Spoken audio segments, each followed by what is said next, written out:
The marble under my boots was the same as 5 years ago, cold, pristine, polished so sharply it nearly mirrored the ceiling lights above. The lobby of the Lorcan Institute hadn't changed, though I had. I stood still for a moment, inhaling the antiseptic chill of recycled air and ambition. My heels clicked once then again as I stepped toward the reception desk. She couldn't have been older than 24, maybe 25.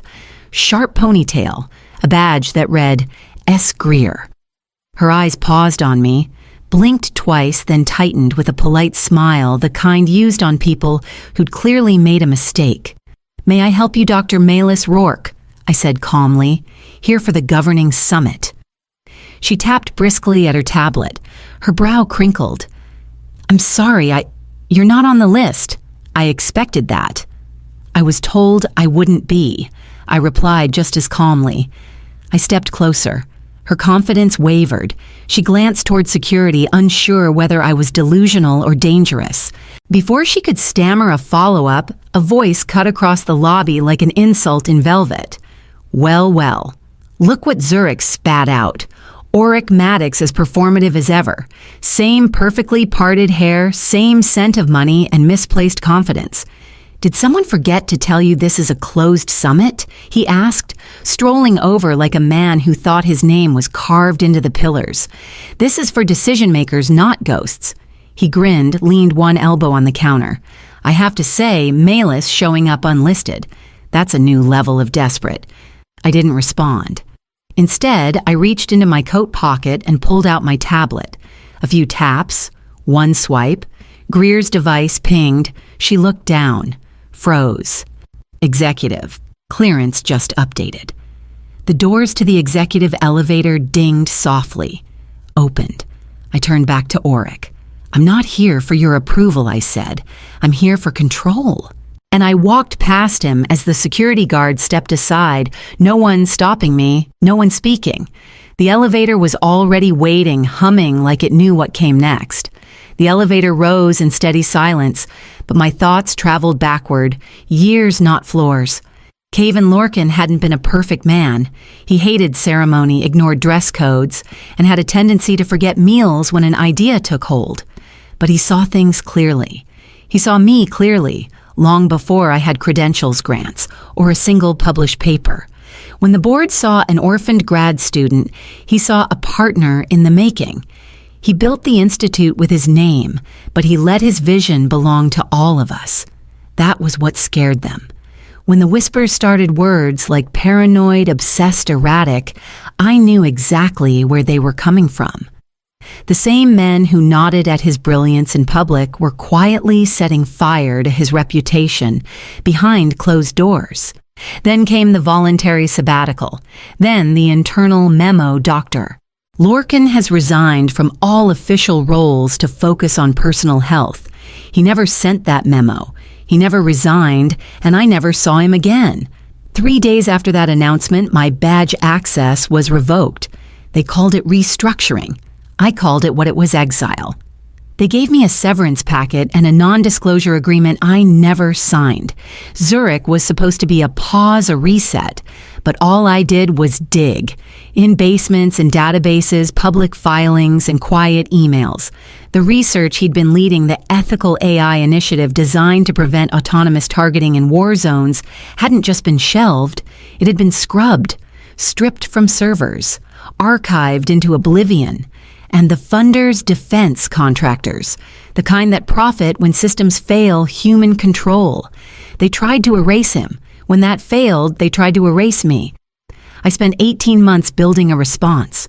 By the time the elevator chimed, I had memorized every name, every face, and every blind vote that helped push him out. They thought they had buried his vision. They didn't realize I had carried it with me. The doors opened to the top floor. I stepped out, and the air was different here, still cold, but laced with the perfume of old power. It was time to show them what they'd left unfinished. Zurich gave me distance, and distance gave me clarity. The first step was silence. I cut contact with everyone connected to the Institute. No press rebuttals, no counterclaims.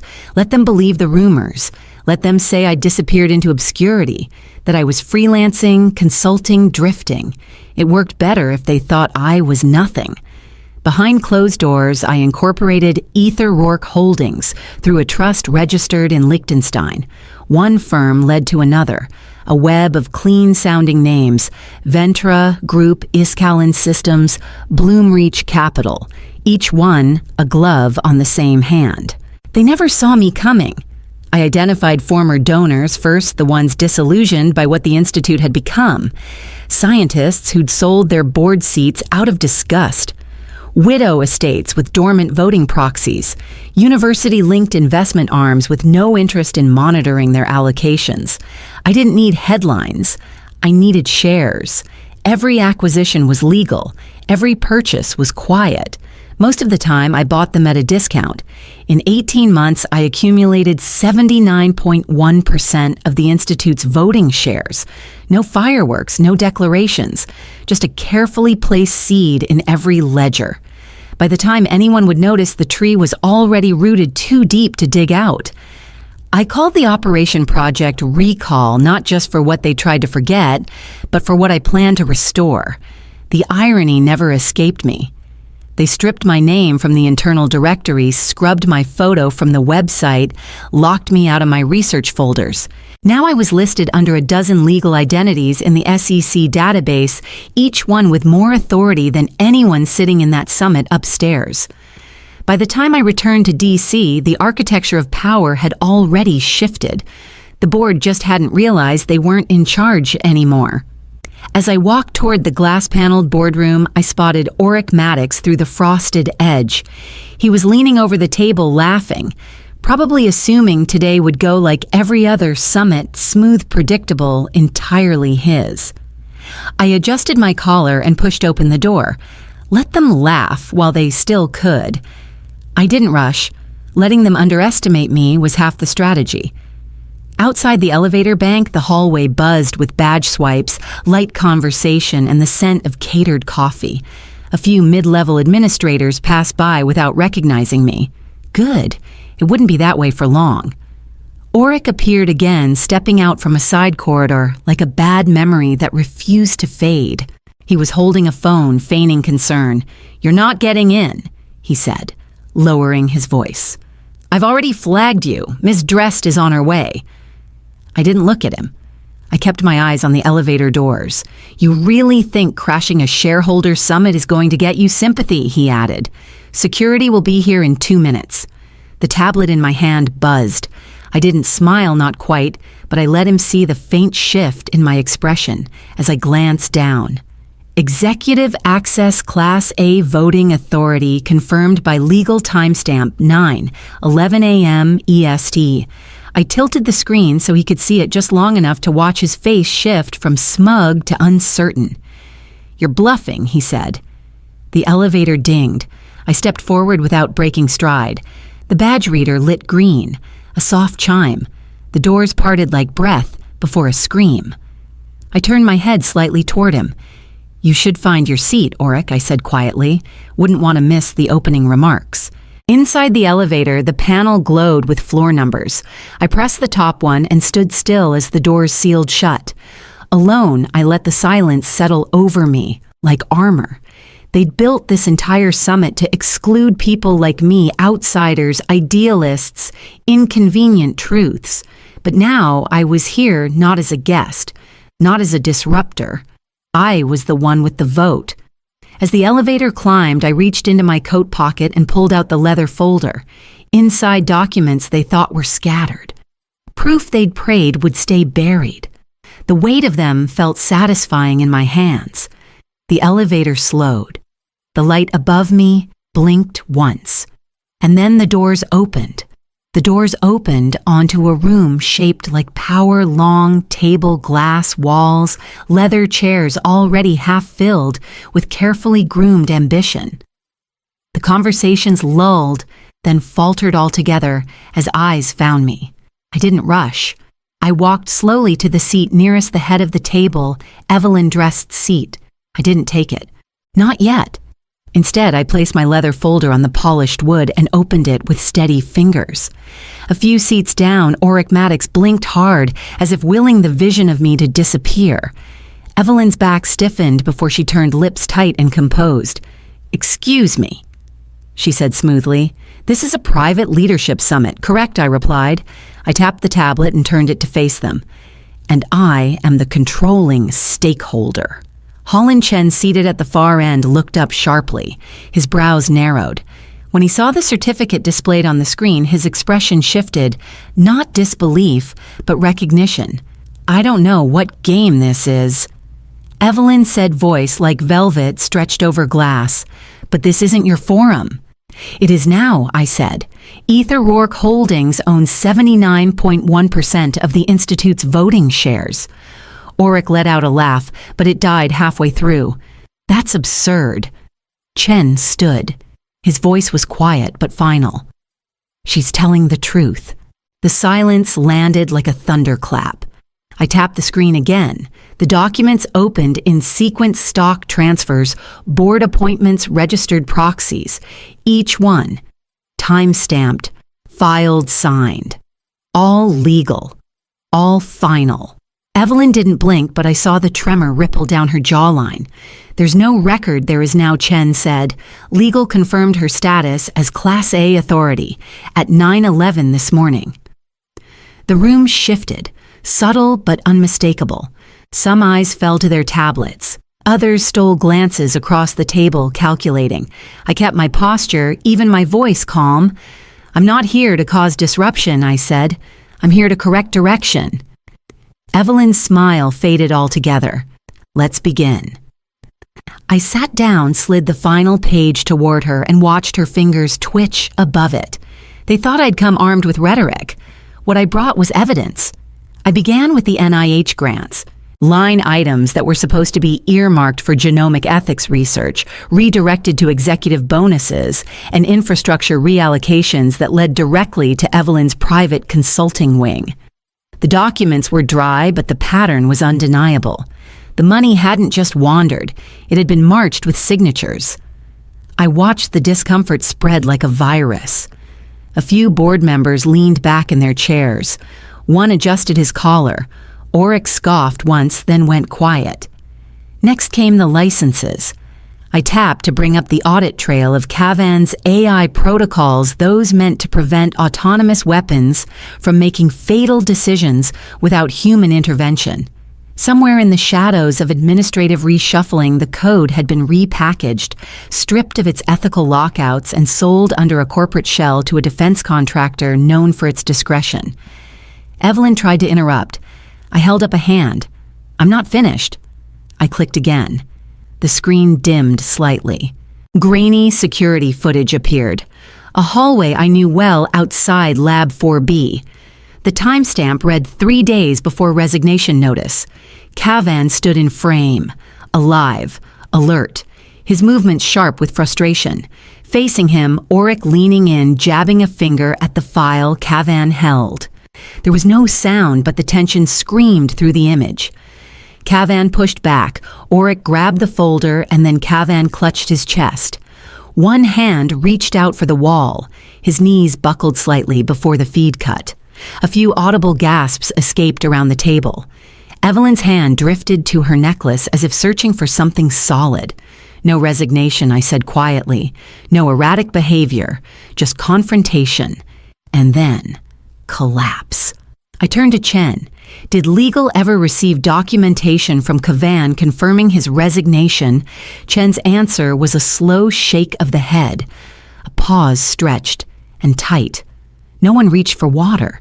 No one cleared their throat. Every eye had fixed on the screen, and no one dared blink. There was more. Much more. I tapped the remote again and brought up the next file. The screen shifted again, this time to a split-frame, zoom window on the left, document view on the right. In the upper pane, Callan Trevors appeared still thin, still nervously blinking behind 2 large glasses, but steadier now than he'd been the last time I saw him, huddled outside the sub-level data center, clutching a USB like it could save his life. Mr. Trevors, I said, can you please repeat what you shared with General Counsel? He cleared his throat. Yes, Dr. Rourke. I was an archival intern during the summer Cavan Lorcan left. 2 days after the resignation was announced, I was summoned to an executive office. Evelyn Dress told me I'd be receiving special clearance to perform a routine purge of legacy research assets. Chen leaned forward, listening now. Callan continued, voice steadier. She said I didn't need to ask questions, just delete all folders labeled Lorcan AE1 through AE5. I started the process, but something felt wrong. I mirrored the data to an encrypted backup first, just in case. I nodded. And what did you find? The screen changed as Callan uploaded a folder. It unzipped quickly, thousands of internal emails, contracts, unaltered code. But the centerpiece was a memo bearing Auric Maddox's signature, authorizing the transfer of Lorcan's AI models to a private intermediary known for offshore relicensing. I didn't speak. I simply turned the document around for the board to see. Evelyn stayed silent. Auric looked like he'd swallowed glass. The paper trail was buried deep, Callan added. But I cross-referenced metadata. All of it lines up. I reached into the folder beside me and slid a thick packet to Chen. Forensic audit, I said. Independent, verified, chain of custody intact. He took it with quiet reverence. The boardroom had grown still again, not the silence of confusion this time, but the sharp collective breath of a reckoning. I looked across the table at faces I'd once feared. Now they couldn't meet my eyes. From the hallway, I heard the soft buzz of an intercom. 2 sets of footsteps approached. The door opened without a knock. 2 plainclothes agents stepped in, credentials, raised voices, calm but unmistakably final. Evelyn dressed Auric Maddox, the taller one said. We need you to come with us. No shouts, no protest. Just the subtle sound of a chair scraping back as Auric stood, his face ashen, his bravado gone. Evelyn remained seated a second longer, hands folded tightly, then rose with deliberate grace like she still believed posture could rewrite the moment. Neither looked at me as they passed. The door clicked shut behind them, and the silence that followed was marble, hard, smooth, unforgiving. I let the weight settle before I spoke. As of this morning, I began a new board structure has been registered with the Secretary of State. Mr. Chen has copies of the legal filings. I passed a second folder across the table. There will be 12 seats. 7 have been reassigned. 5 are vacated effective immediately. If you choose to resign voluntarily, your statements will be noted as cooperative. One by one, hands moved, not loud, not rushed, just quiet acknowledgments of a tide too strong to resist. 5 directors slid their badges forward. They didn't speak. They didn't have to. I tapped the screen behind me. The Institute's crest appeared, followed by a single line beneath it, the Lorcan Ethical Charter, reinstated and binding. No one clapped. It wasn't that kind of moment. This charter, I continued, will govern all research partnerships, licensing agreements, grant distributions, and strategic planning moving forward. All departments will undergo independent ethics audits within the quarter. Chen nodded from the end of the table, confirming with quiet authority. Already in motion. The charter has been certified and posted. For the first time since I walked into the room, I exhaled. No applause, no celebration. Just a room slowly realigning. The damage was deep, but the rot had been cut out. Now came the harder part, proving something better could grow in its place. I turned toward the east window, sunlight flickering against the glass. That's when the courier arrived with a letter addressed in unfamiliar handwriting. The envelope was heavier than it looked. Thick paper, cream-colored, with the imprint of a downtown law firm I knew too well. It came with a simple note, confidential. For Dr. Malis Rourke. Inside was a sworn statement bearing Evelyn Drest's name and signature. Her handwriting, still meticulous, spelled out what had always lived in the shadows of our grief. She had overridden the medication protocol during Cavan's final weeks. The dosage had been adjusted just enough to destabilize his system, masked behind a fabricated health decline. No alarms, just decay. She hadn't acted alone, but she'd acted first. The last page was a request from her legal team conditional immunity on remaining financial charges in exchange for cooperation and a full deposition. They were offering leverage silence containment. I folded the papers, placed them back in the envelope, and wrote one sentence in reply: no deal. Let her face what she built. The message went out that afternoon. By morning, the Institute's internal announcement went live. It was understated just the way I wanted it. Effective immediately, Dr. Malis Rourke has been named Executive Director of the Lorcan Institute for Applied Futures. There was no press conference, no champagne, just an updated title on the door Cavan once opened for me, and a long hallway full of people who didn't yet know whether I would be their reckoning or their renewal. I spent the next hours walking through departments, not issuing directives, not making demands, just listening. The labs were quieter now. The tension had receded, but something like uncertainty still lingered in the air, clinging to corners like dust left after a storm. In the courtyard, they'd started erecting the new signage. I watched workers unscrew the last plaque bearing Evelyn's name and lower it into a cardboard box without ceremony. A few students stood nearby, glancing at me curious but wary. I nodded once and turned back inside, passing through the foyer that had once denied me entry. This time, no one stopped me. No one looked away. Later that evening, I unlocked Cavan's office and stepped inside for the first time. The banner rippled gently above the courtyard as the wind moved through the trees. The letters were clean, precise, unadorned. The Lorcan Institute for Applied Futures. No symbols, no slogans, just the name and a promise. Beneath it, newly set into the stone plaza, was a quote carved in polished steel. Cavan's words pulled from an old whiteboard now long gone. Science serves no master, but the truth. I read it aloud once before stepping up to the podium. The courtyard was filled, faculty, student, staff. A few reporters loitered at the edge scribbling, but this wasn't for them. We are not rebuilding, I said. We are redefining. Then I announced the Navarro Global Fellowship, a fund seeded from the restitution recovered in the audit. It would offer grants to underrepresented minds across the world, inventors, researchers, misfits who'd been told no too often in rooms built to reward sameness. The crowd was silent. Then slowly it gave way to quiet applause, measured, thoughtful. Not applause for a victory, but for something beginning. When the ceremony ended, I walked back alone. The hallways didn't echo the way they used to. They breathed with life now reshaped by uncertainty and hope. I passed no portraits, no memorial plaques. That was intentional. We were done glorifying the names. From now on, it would be the work that spoke. My new office still smelled faintly of varnish and dust. They'd cleaned it, but hadn't touched the bookshelf. On the top shelf, nestled between an old copy of Gödel Escher Bach and a stack of journals, was a small envelope yellowed at the edges. It was addressed in Cavan's handwriting to Malis. I sat down, opened it slowly. Inside was a single sheet, a note written in ink that hadn't yet faded. I don't know what's coming, but if you're reading this, I probably lost the fight. Be the future. Not theirs, yours. You already know what needs to be done.